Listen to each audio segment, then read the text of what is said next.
கிறிஸ்துக்குள் பிரியமானவர்களே, கர்த்தராகிய இயேசு கிறிஸ்துவின் நாமத்தினாலே உங்களை நான் வாழ்த்துகிறேன். இன்றைக்கான தேவபலன் ஓசியா தீர்க்கதரிசியின் புஸ்தகம் 11:3 இப்படியாக சொல்லுகிறது: நான் எப்பிராயிமை கைப்பிடித்து நடக்க பழக்கினேன், ஆனாலும் நான் தங்களை குணமாக்குறவர் என்று அறியாமல் போனார்கள்.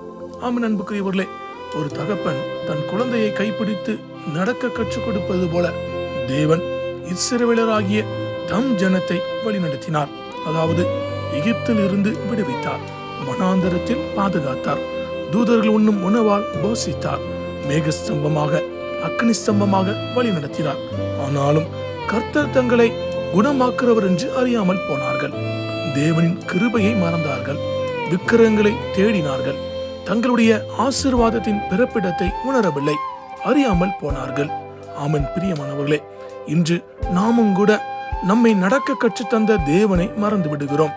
நாம் கடந்து வந்த பாதைகளையும் நாம் இன்று வந்த நிலைக்கு கொண்டு வந்தவர் யார் என்பதையும் அறியாமல் இருக்கிறோம். கடைசியாக நம்முடைய குணமாக்குதலும் மீட்பும் யாரால் என்பதை பல நேரங்களில் மறந்து விடுகிறோம்.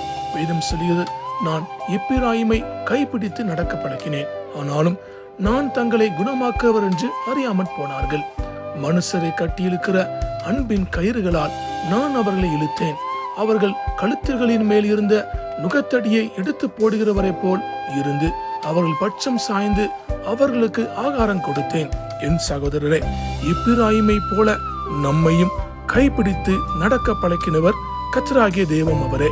அவருடைய அன்பின் கயிறுகளால் கட்டி இழுத்தவரும் அவரே. நம்முடைய கழுத்துகளின் மேல் இருந்த நுகத்தடியை எடுத்து போட்டவரும் அவரே.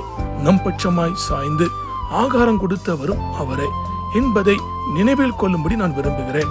கர்த்தர் அவருடைய அன்பின் கயிற்றால் நம்மை இழுத்து நடத்தினவர் கடைசி வரைக்கும் விலகாதவராய் நம்மை நடத்தி ஆசீர்வதிப்பாராக.